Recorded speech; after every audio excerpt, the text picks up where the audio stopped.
And I'm going to talk about corruption primarily in the local criminal justice system and to a degree in government generally. Now, corruption in criminal justice rarely exists alone.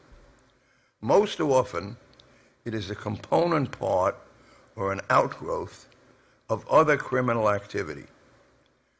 For instance, one does not normally attempt to bribe a narcotics officer unless one is engaged in the business of selling narcotics. Many investigations arise out of or grow out of something that is integrally related to investigations into other ongoing crimes.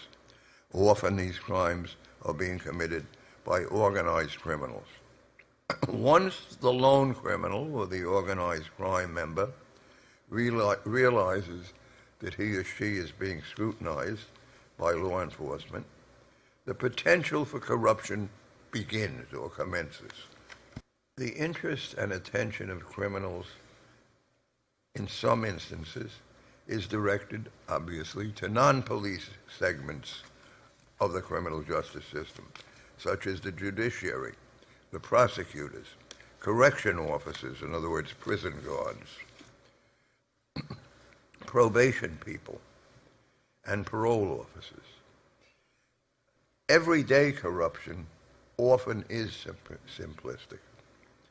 And although there is perhaps and hopefully a decreased opportunity because of successful prosecutions to corrupt within the police department, the department has forced the corruptors and these efforts to try to make accommodations with other criminal justice agencies. That is to say, the criminals, if they can't get to the cops, they try and get to the other people further on in the system. But generally, the system begins with the cops, and the other agencies are involved in post-arrest activity. The main thrust of corruption is to avoid arrest. The benefits in avoiding arrest are numerous.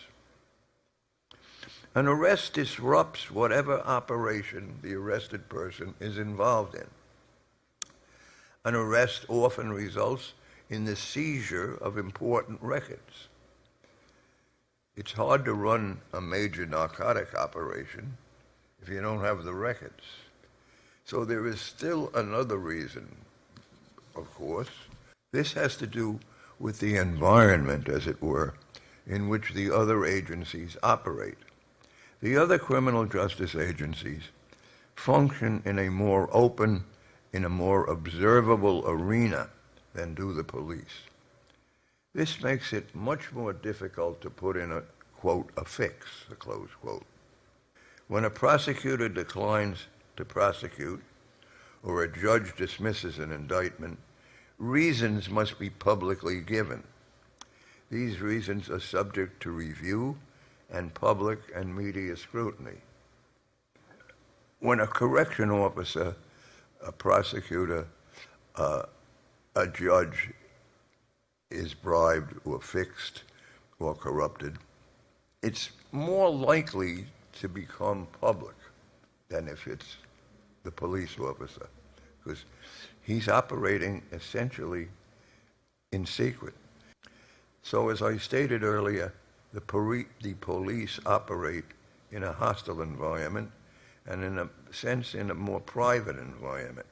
Their investigations are conducted on the home ground of the home field of the persons being investigated. And that's why the police are still the favorite targets of corruptors. There is less risk to organized crime and to the individual crook in corrupting the police. There is less likelihood of exposure. If successful, there is less disruption of operations, obviously, and there is less loss of revenue if the police are reached in the first instance.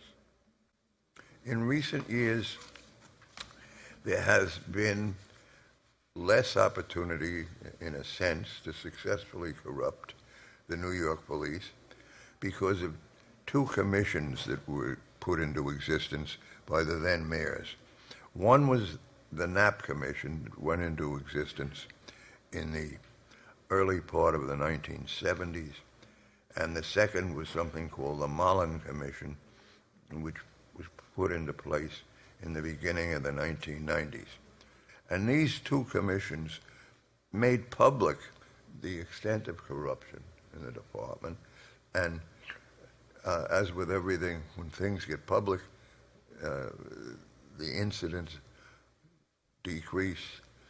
But while we focus on the other agencies of the criminal justice system, we can't take our eyes off the police.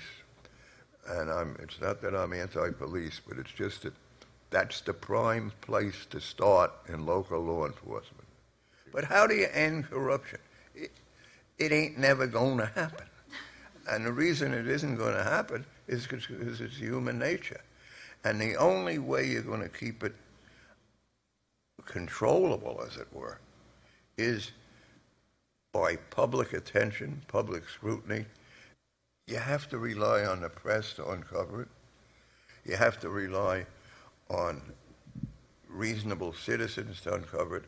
And you've got to hope and pray that you get good, honest people elected so that they appoint honest people and good people. It's tremendously important.